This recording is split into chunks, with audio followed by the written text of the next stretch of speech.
All right, and in the name of one shot takes, here goes nothing. My name is Adam Meringolo, and this is Dr. Stephen Hartman.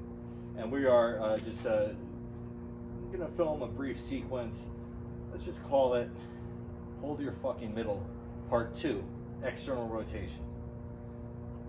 I'm gonna have him just come really right to standing, right at the front of the mat.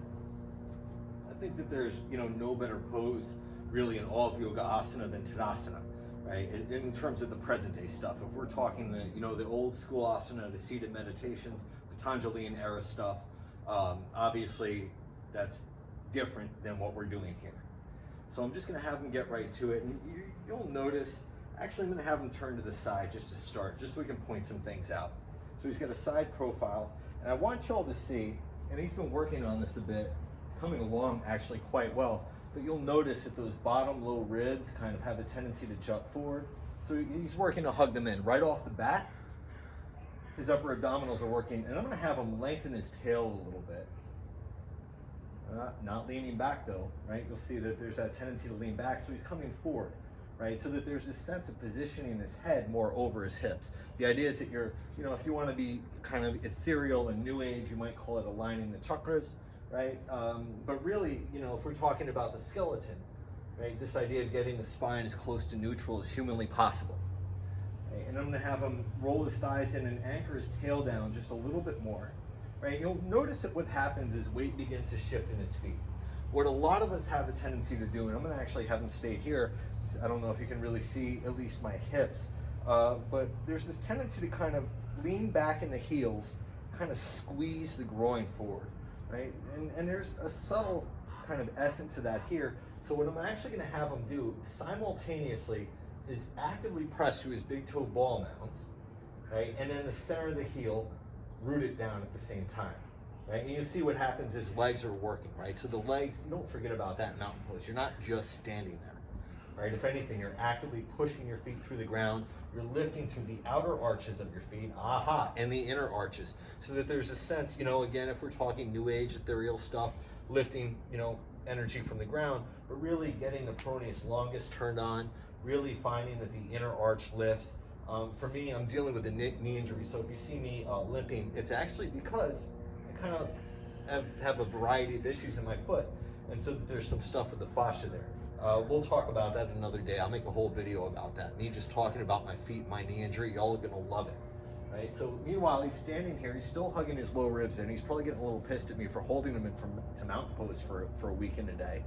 Right? So what he's going to do is he's going to roll his thighs in just a little bit more. He doesn't need too much. And again, the tail anchors down. So and the low ribs hug in. So in his case, and you'll notice his shoulders move forward when he does that. It's a great thing. Like I say, this is somebody who's really committed to the practice. Right? Even if it's not necessarily, and this is for those of you at home, a daily asana practice. You don't have to, bust your butt and break your own balls every freaking day. Right, just to make it a legitimate practice, right? The idea is that when you do it, you're fully invested. Doesn't need to be the fanciest thing on the face of the earth. Make it honest, make it legit, right? And and there's a little exaggerated curve of the lumbar spine. Again, if you look at me, I do the same thing to an even greater degree. All right, so I'm going to have him turn forward, and let's let the fun begin. And so he's coming back to mountain pose. I'm sure he's loving this pose at this point. Okay? You can kind of see the thought bubble, with a picture of him putting a foot in my backside. Right, emerging here from holding him in this posture for so long. He's also got, really prominent, chest, right? So the idea is that, very, very strong upper body and all this good stuff. He's going to turn his palms forward, right? And then for all of y'all at home, wrap your upper outer arms back, roll your thighs in, lengthen your tail, and again, watch the low ribs. And where's the weight go in your feet? You're going to try to keep the weight evenly distributed between the inner and outer foot, front and back of the foot. Exhale first. Inhale, take your arms out and up. Take them forward and up if you don't have space. Bend into your knees as you swan dive down. Fold forward. Okay. And then fingertips to your shins for most of you. Maybe the ground, Ardha Chandrasana. Now hold here, right? And if your hands are against your shins, take them right below your knees. And then move the tops of your shins into your hands. So you're not jamming your knees back. Again, this idea of hanging out the heels, let's get past it. See, he does a really wonderful job, right? Shoulder heads lifting onto his back. Inner thighs rolling back, tail lengthening. Take an inhale, pull your heart forward. See how hard his feet are working. Exhale, fold from your hips. Inhale, stand you up all the way. Reach your arms forward or up and out. Choice is yours. Try to lift from the side to the ribs. Great. Exhale, hands to heart center. So Ardha Namaskar, half sun salutation.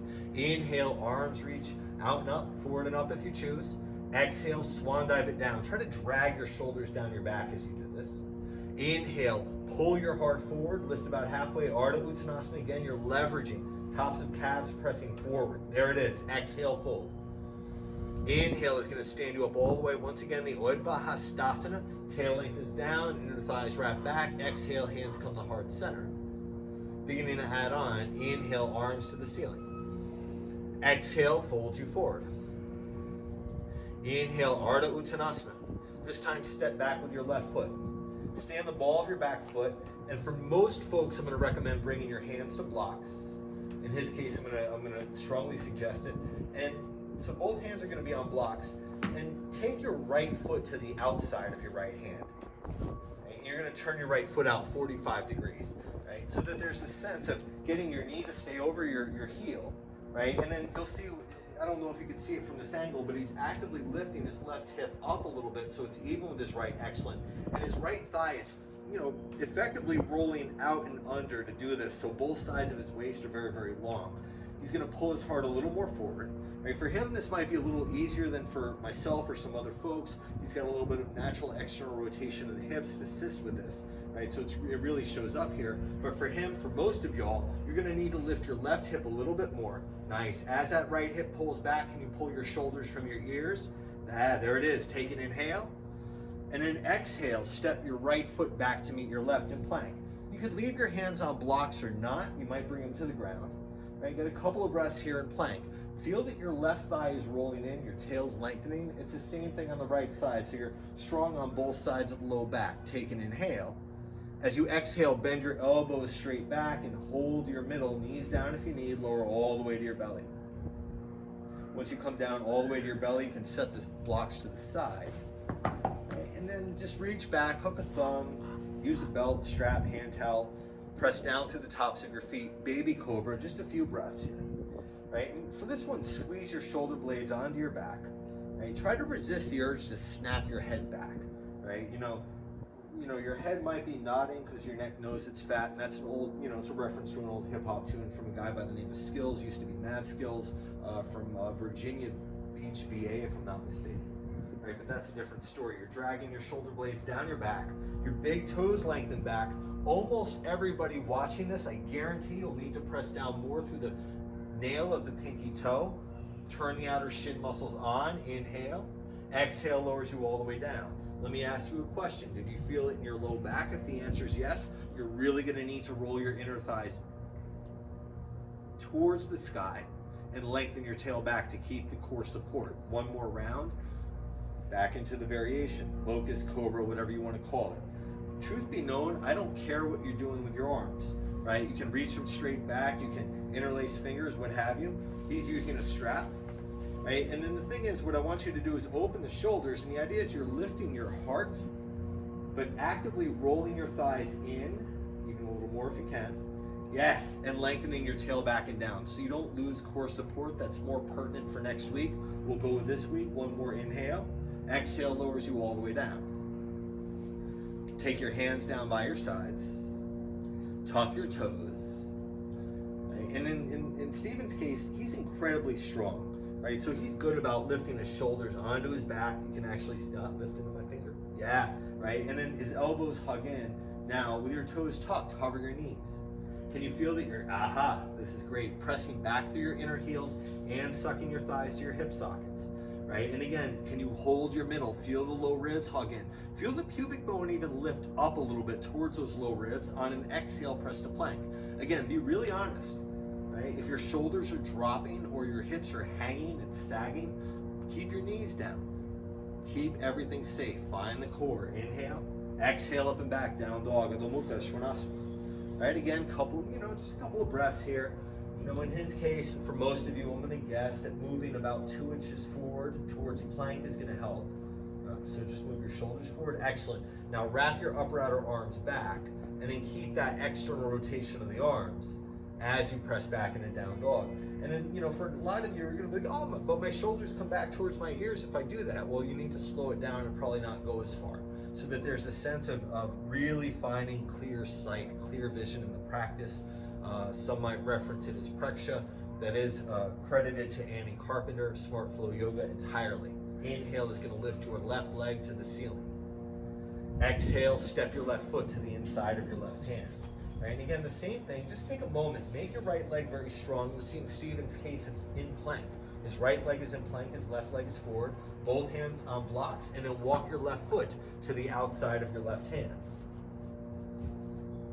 Yeah, excellent. And then turn your left toes out 45 degrees, right? And you'll feel that that left thigh wraps out and under, and it's gonna pull your left hip back and help elongate your left side waist.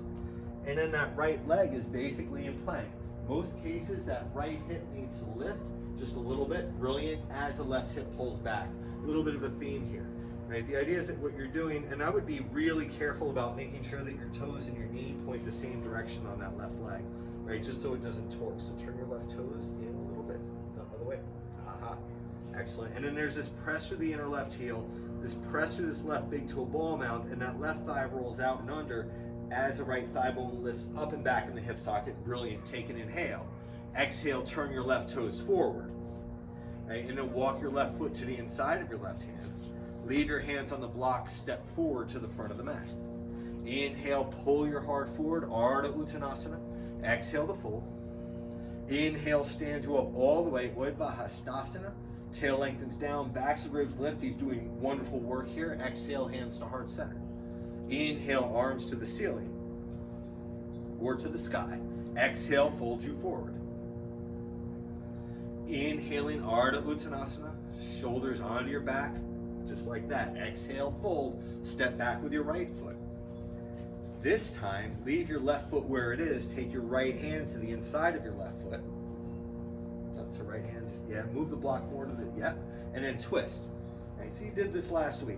Right? So instead of letting your left knee hang out here, and your left hand could be on your hip, you could reach it out and up, choice is yours, right? But you'll notice as you go to twist, what happens is that left knee wants to hang out, so press more through the inner left foot, excellent. Finding the adductor system, using it actively, keep pulling your left hip back, and then that right hip is going to drop to the earth. It does swivel, but your right leg exactly is incredibly strong. Now, change nothing, take your left arm over your left ear, 2 breaths here. Turn your left palm to the ground or even back behind you. Pull your left hip back, reach your left arm forward. So again, you're not splaying and bowing, you're just elongating. Inhale. Exhale, both hands down. Inhale is gonna step you back to plank. And when you get back to plank, find that sense of symmetry. Thighs rolling in, tail lengthening. Feel how that helps you to access that area right at the front waistband. Keep that drawing in towards your spine as you lower, Chaturanga Dandasana. So the elbow is bent straight back. Inhaling Urdhva, the up dog or the cobra. Choice is yours, shoulder heads onto your back. This is great. Exhale, up and back, down dog, Adho Mukha, Svanasana once again. Right, and again, you know, what goes on with the external rotation of the arms? Do you lose something there? Can you roll those upper outer arms back while pressing through the base of the index fingers? So it's not one or the other, it is both simultaneously. Right? In a sense, what we're doing is we're embodying both sides of a seemingly contradictory state or dichotomy. Inhale is going to carry your right leg to the ceiling. Right? As you exhale, step it through. Nice. And again, left hand just to the inside of your right foot. Left hand down, right arm up, taking the twist. Right? And then you'll notice, you know, when you go to take the twist, it's evident here, and he already knows what I'm going to say. Right? And y'all might remember this from the hold your fucking middle part 1, right? Is this idea of, the right ribs hugging in, excellent, as that right hip pulls back. Now that left shoulder, has it crept towards your left ear? Yes, right? So you're wrapping that upper or left arm back, keep hugging that right hip back and in, take your right arm over your right ear, a couple of breaths, right? And I'm gonna give a small adjustment here. Just bear in mind that I, aside from my roommate, I have not been in contact with anybody. I haven't even left my house in a while. So it's, we're not as kind of worried here, right? So keep those right ribs squeezing in. Yes, and then can you turn them to the ceiling at the same time? So it is obliques work. And there's a really neat little boat variation that we'll worry about next week to help with that. Take one more inhale. Exhale, hands all the way down. Step to the front of the mat. Pull your heart forward, Ardha Chandrasana. Exhale, fold. Try to move your heart forward as you fold from the hips. Inhale, stands you up all the way. And then exhale, hands to heart center. Take a few breaths here. Keep the inner thighs rolling back. Keep your tail lengthening down.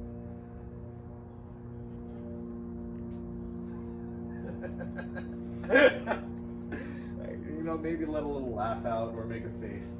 All right, Surya Namaskar, Sun Salutation A. Inhale, arms to the ceiling. Exhale, folds you forward. Inhaling, Ardha Uttanasana. Pull your heart forward. Step or jump, Chaturanga Dandasana. Nice. Inhaling the Cobra Ordi Up Dog. Shoulder heads back. Tail lengthens down. Exhale, down dog, about 5 breaths.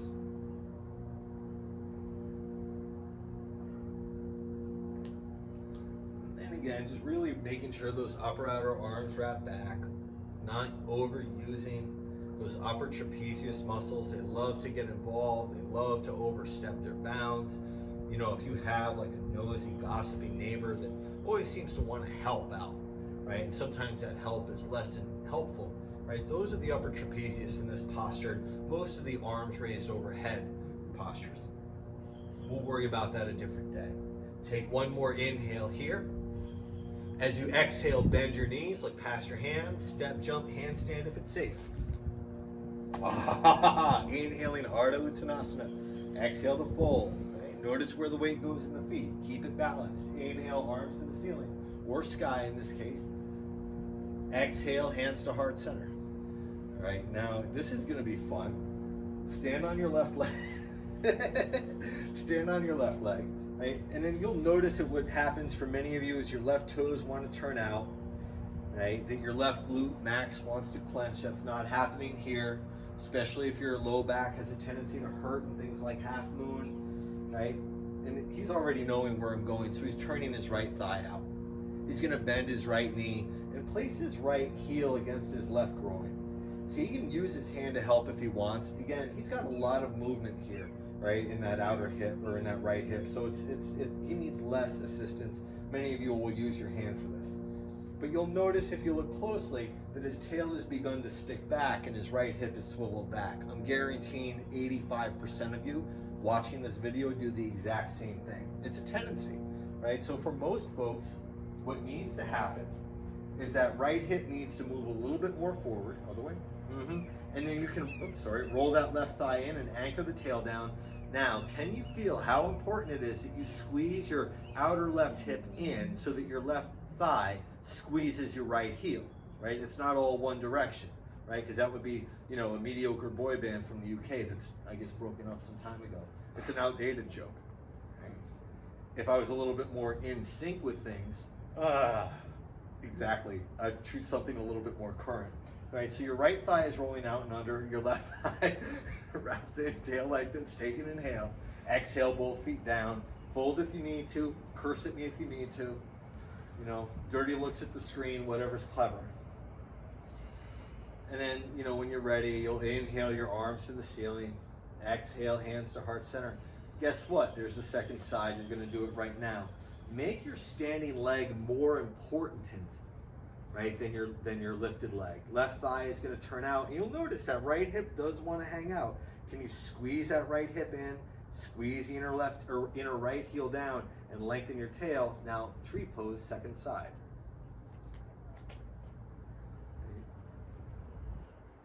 Right. And so don't be afraid to use your hand if you need. Same thing. But most of you, again, 85, maybe 90%, I'm going to guess, you know, I'm just basing it on what I see in classes, right? That left hip drops back, maybe wants to lift. So make sure that your left hip moves forward. You want it even with your right. Your right thigh rolls in. And again, you're not squeezing your right butt cheek, so please don't, right? The idea is that as your right thigh rolls in, your glute max releases and the tail can lengthen down so you get a little bit more access to that right side of the lower core. Now squeeze not your main part of your right cheek, but that outer right hip into that left heel. Hug your left hip to your right ankle so that there's a sense, you might even feel it, the left side elongates, maybe a little bit more. Right? And then that pelvic floor, very often when I do this in my own practice, it lifts. Sometimes it lifts so far that it moves all the way up into my chest, and all of a sudden my heart kind of comes out of my mouth. And I'm joking about that last part. That's some sketchy imagery. Right? A couple more breaths here, insert a couple of crappy, mediocre, or mundane jokes, or make faces at the camera, but please keep that inner right thigh rolling back. And you'll notice you have to work extra hard exactly to squeeze that inner right heel down as the tailbone lengthens. And then maybe the littlest bit that left knee needs to move forward. Take an inhale, exhale, both feet down, let it go, fold forward, neck and head release. Inhaling the Ardha Chandrasana. Exhale, make your way to down dog, however that you want. The thing is, Stephen's been working on the jump back, so what's going to happen, as there's a little bit more kind of rooting and that heart kind of moves forward a little bit as he's jumping back, that landing's going to get softer and quieter and happen actually more slowly. All right, next inhale is going to lift your right leg all the way to the ceiling. Right? And just pull your right knee to the outside of your right shoulder. Shift way forward, collarbone spread. Right? And then, can you press out through your right thigh? Can you hug your right hip back? Aha, so you get more even left to right. Inhale is going to lift your right leg up and back. Exhale, step your right foot to the inside of your right hand. Right? Left heel is going to turn down. Inhale to the Warrior One. Exhale opens you to the Warrior Two, Virabhadrasana II. Right? And, for him, he's really been doing a lot of work here. Although, habits show up pretty quickly, right? And I have the same kind of things that show up in my own practice. And you see, he's readjusted the posture and it already looks immediately better. And I'm going to give a small adjustment. The idea is he's rooting through the inner part of his right foot and his right thigh kind of wraps out and under. And when you see that happen, you notice how there's a little bit of a shift in the hips. His left toes are turned in 15, maybe 30 degrees. So he's not clenching his left glute. He's hugging his left hip forward. He can bend a little more to his right knee if he wants. Can he do it, and can you do it without collapsing over that right thigh? So lift your right hip, hug your left hip forward. That's a stretch for the inner left groin, the adductor muscle or system of the back leg. Straighten your right leg. Right? And he's going to keep that right thigh rolling out and under. Reach forward. Nice. This is really good. His left ribs still turned to the ceiling. Trikonasana triangle pose. In his case, I'm going to have him place I'm going to take the block up a notch so he can place his whole palm down. Now, because we don't have multiple cameras, you're going to have to take my word for it. He does a really freaking good job of making sure that his right side waist continues to elongate. And he's hugging those left ribs to his midline as he turns them to the sky. Meanwhile, that right shoulder, yes, softens from the right ear. Those left ribs keep rolling to the ceiling. Notice I'm saying ribs, not hip, right? The thing is, the squaring your hips in Warrior Two and Triangle, right, dual external rotation, it's led to a lot of hip problems for a lot of people, right? That's why they stopped doing it around the 80s or 90s, right? For those that are a little bit more kind of immigrated in some of the, let's say the Iyengar system will probably tell you. In fact, if you go back to 1967, not only was the music amazing, but in Mr. Iyengar's Light on Yoga, right, you'll see that he's letting his hips swivel. He had something there. Keep both sides of your low back long. Let your left hip swivel forward, not collapse. Just enough so you feel the opening on the right side waist. Take an inhale. Exhale, bend your right knee. Take your left arm over your left ear if you can. Take it to your low back if your arm's tired. Right? And then he's doing a great job here. His left arm he's taking it to his mid back, right? Because he's really working the shoulder opening thing, right? So you see he moves that left shoulder back. It's freaking phenomenal, right? But what he's doing, he's keeping that right thigh rolling out and under. He's squeezing out through his right groin and turning his left ribs to the ceiling. Again, his left side of his low back is as long as his right. Take an inhale. Exhale, come back to Warrior Two, Virabhadrasana II. One inhale, reverse your warrior. Right? And you'll notice he lifts from his right hip as he bends to his right knee. Exhale, windmill your hands down. Cobra, up dog, or straight back to down dog. Right, and the good news is that we get to do the second side right away. Inhale is going to carry your left leg to the ceiling. Exhale, squeeze your left knee to the outside of your left shoulder. Right? And there's a sense, right? Keep both arms straight here. All sorts of stuff is going to want to happen in the shoulders. Shoulders stay level. You're effectively in plank. You're just squeezing your left knee to the outside of your left shoulder. Again, left hip hugs back, right hip hugs in, so you get that core support. Inhale carries your left leg to the ceiling. Exhale, step your left foot to the inside of your left hand. Again, right heel turns down. Inhale to the warrior one. Exhale opens you to the warrior two, Virabhadrasana II. And you'll see really what it comes from, and I'm just going to give a quick demonstration here while he enjoys that warrior two, is that those left toes really stay pointing straight ahead. Your left knee stays pointing straight ahead, but moving from the warrior one to the warrior two, your left thigh is turning outward, and you're pressing out through that left groin to make your way there. Right? So really where the right hip goes, it doesn't square. Right? It's based on the amount of external rotation and abduction available in the front leg. In his case, I'm going to have him turn his right toes in just a little bit. And what you'll see when he does this, especially if he kind of nudges the top of that calf forward, is that there's a sense of not leaning forward, right? But as that right hip swivels a little more forward in his case. So turn this in. Right? Even more. Right? And what you find happens is it's like the thigh bone can root to the back of the hip side. We'll save that stuff for another day. Right? And you can lengthen the tail down a little bit more. Not lean back, just lengthen to that tail. Right? And then roll those right ribs back in space without losing the right knee. So it is obliques work. Straighten your left leg, inhale. Keep that left thigh wrapping out and under. Reach out and over. Trikonasana, triangle posture. Right, so you see here he's got a little bit less mobility available, and I wouldn't be surprised if he turns his right hip forward more than he thinks he needs. Right, so yeah, even more, aha. Right, so what happens is he can begin to kind of roll that left thigh out and under, even more. Right, and then what's going to happen here is he's going to hug his right ribs in and turn his right ribs to the ceiling. So this side is a little more difficult for him. For me, this side's a little bit more a lot more difficult too, if I'm going to be really honest about it. Right? And then there's this sense, again, right hip is going to move forward a little more. So move your back hip forward. Try not to lean back. Just turn your right hip in. More. Yes, and you feel how the left hip begins to move back a little more. Right? And again, those right ribs roll to the ceiling. Your left shoulder moves out of your ear, maybe a little bit more. Excellent. Big toe ball mound presses down, and then here, it's almost as though, and he does a great job with this, he's taking weight out of the heel of his left foot and moving it to the ball mound of his left foot. It's very, very difficult for most practitioners in their first 10 or 15 lifetimes of practice to do. Bend your left knee, take your right arm over your right ear. Nice. And again, there's this sense of those right ribs needing, yes, to hug in to elongate the left sideways. Right? So the idea is that what he's doing is he's getting more even in what they call the coronal plane from left to right side. And again, left shoulder out of the left ear. You notice how much space he has there. Right ribs roll to the ceiling. In his case, he might turn his right thigh in and lengthen his tail back. So hug from the belly in here. Even more, hug in. Not twisting, but just squeezing the lower ribs. Okay, nice. Take one more inhale. Exhale, squeeze through your feet. Come back to warrior two.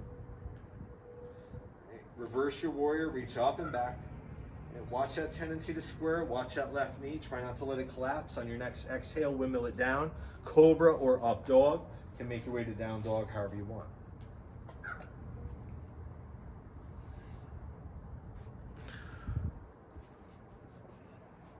You may hear we've got a really big crow. I don't think it's a raven.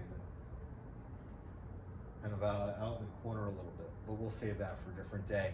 One more standing sequence before we give him the opportunity to kind of open up the outer hip and cool down. Inhale is going to carry your right leg to the ceiling. Right? And then exhale, step your right foot to the inside of your right hand. I'm going to move this one a little faster. Inhale, warrior one. Right? And again, notice how he turns open on the right thigh against warrior two. And then, so that left foot does step back a little bit. Right? And then again, I'm going to have him take the extra breath here just to really feel, yes. Right? So that there's a sense of, can you move back towards mountain pose in the upper body? Reach forward.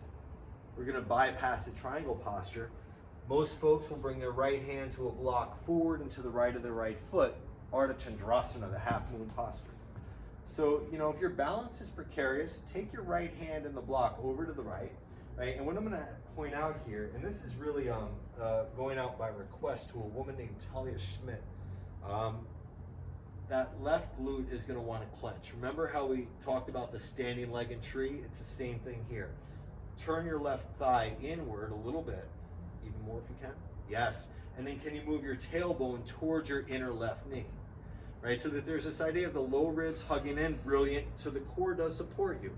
Again, the inner right heel squeezes down, the right big toe ball mound squeezes down, and there's that sense of wrapping that right thigh out and under to really create the posture. It's the left ribs that roll to the ceiling, take an inhale. Slow exhale, re-bend your right knee. Try to keep your left leg lifted, and you'll notice he moves his heart forward and his foot back to come back to warrior two. So he does it does that really, really well. Reverse your warrior one time, reach up and back. Exhale, windmill it down. Cobra or the up dog can make your way back to downward facing dog. Inhale is going to carry your left leg all the way up and back. Exhale, step it through. Right, again, right heel turns down. Inhale to the warrior one. Exhale opens you to the warrior two. And again, take the extra moment, try not to over square the hips. So that right hip moves forward just a little bit more. So this is going to turn in. Yes, and you see when he does that, right? His right hip kind of rolls in a little bit, that left knee points straight ahead. And again, there's the same thing, reaching out as if he's considering that side angle posture, brilliant. And then making his way to half moon, Ardha Chandrasana.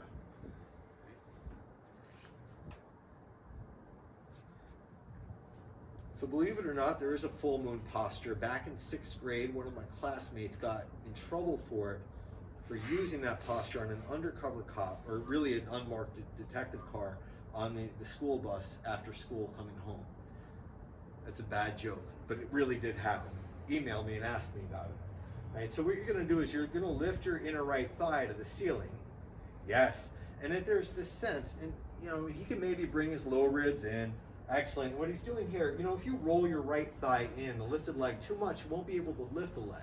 So you want to roll it in just enough so your butt cheek releases on the right side, but not so much that the right leg collapses. In his case, he can hug his low ribs in, almost move his chest forward in space, and then turn his right ribs to the ceiling. And again, that inner left heel presses down, that left thigh rolls out and under to create the half moon posture. Believe it or not, this actually feels quite therapeutic on my knee injury because it's due to an overworked adductor system in part. Take an inhale, and again, Stephen is going to do in his incredible way, he's going to move his heart forward and slowly move that right foot back into the warrior two posture. Does a really good job of keeping that knee pointing forward. Inhale, reverse your warrior, reach up and back. Exhale, windmill it down. Cobra or the up dog can make your way to down dog.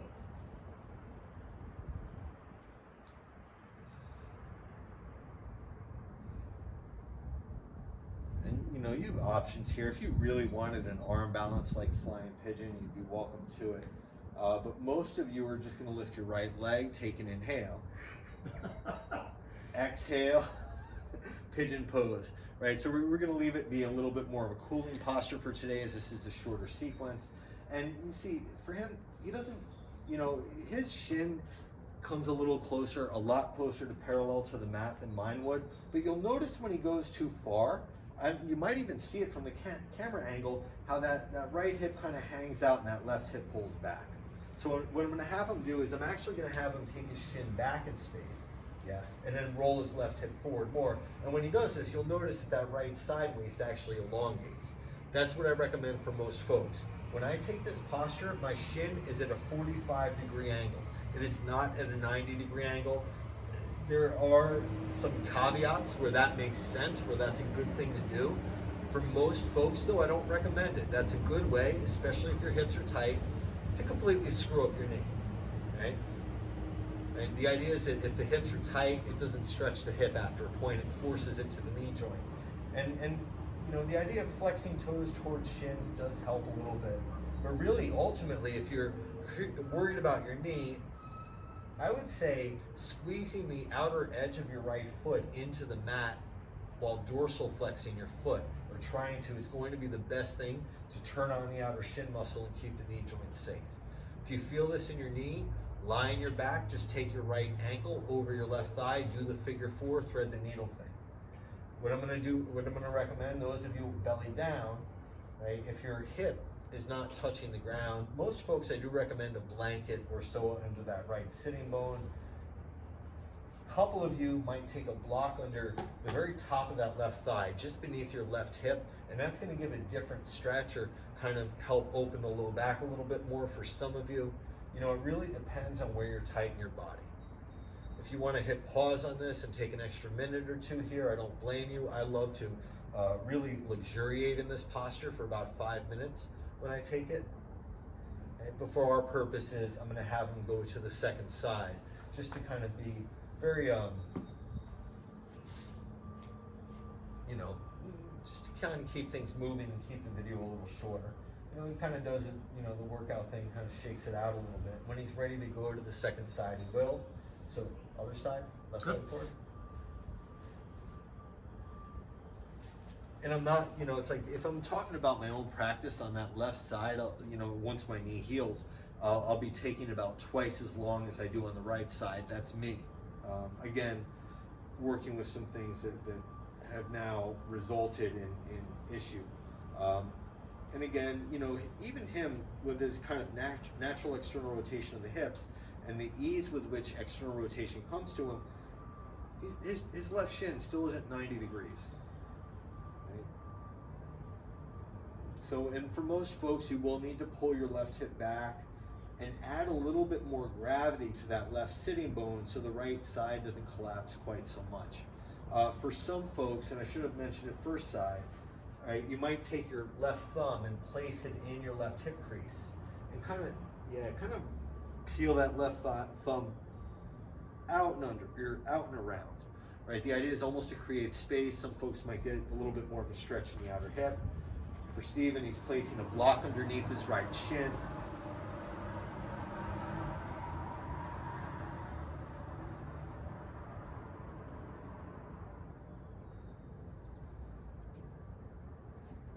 You know, just a little while here, and he's kind of adding some bells and whistles to this. If we had done more twists, what I might have people consider doing, those that are more open, or those that have a prop, like a bolster handy, that they can place under their torso, I might actually recommend taking their your right arm and threading it under your left. And you'll see when he does this, right, especially with a block under his right shin, the idea is, especially if there's a little more gravity here as well, that what that does is, it's almost like you can see the line, right, from the top right corner of his back down to the bottom left corner of his back and around the outer hip. That whole line elongates. I'm not up on my anatomy trained stuff enough to talk about what line of fascia that might be. Functional back line maybe. But that's a whole other thing. You can look that up on your own if you want. Right? And when he's ready, again, those of you at home, if you want extra time here, take it. If you feel it at all in your left knee, come out, go lying on your back. If you know that you need to take this posture line on your back, or you have another variation that works better for you, take it. Right? But when you're ready, you can come on out. Yeah? Yeah. When you're ready. Right. And then any way you want to make your way onto your back, you can make your way onto your back. Right. And then again, just like with that last one, hold your fucking middle part one there.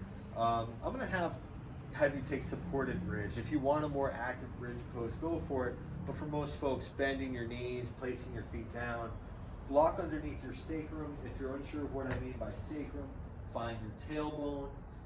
Find where the backs of your hips are, and then, you know, there's these bones here, they're called the ilium, where your sacrum, or where your spine kind of inserts into that space in between. You know, that's where the sacrum part of the spine is, right? So what you have connecting those two is what's known as the sacroiliac joint, For more information on that, you can go back to the message from Grandmaster Flash circa 1982.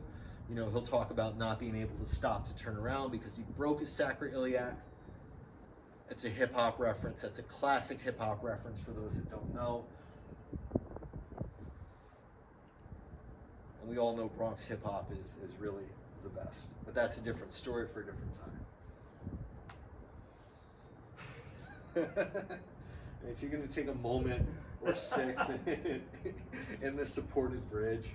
You know, what a difference a week makes in terms of mood. You well, know, last week it was so windy. Remember that? Oh man, yeah. There's a lot less wind, although you might hear some. You know, and it is a little bit warmer today too, I think. So we really lucked out on this one. Right? So when you're done with the supported bridge, you can place your feet down and lift your hips up. You can, on an exhale, lengthen your tail as you lower your hips to the mat. You can windshield wiper your knees. Right? And what I would really recommend, you know, he is his way about going about it, but I would say both knees to one side and then the other, so you give a little twist and release of the low back. We did some twisting. Actually, we did a fair amount. You did a fair amount. I did a fair amount earlier. But that's good. So what are we doing now?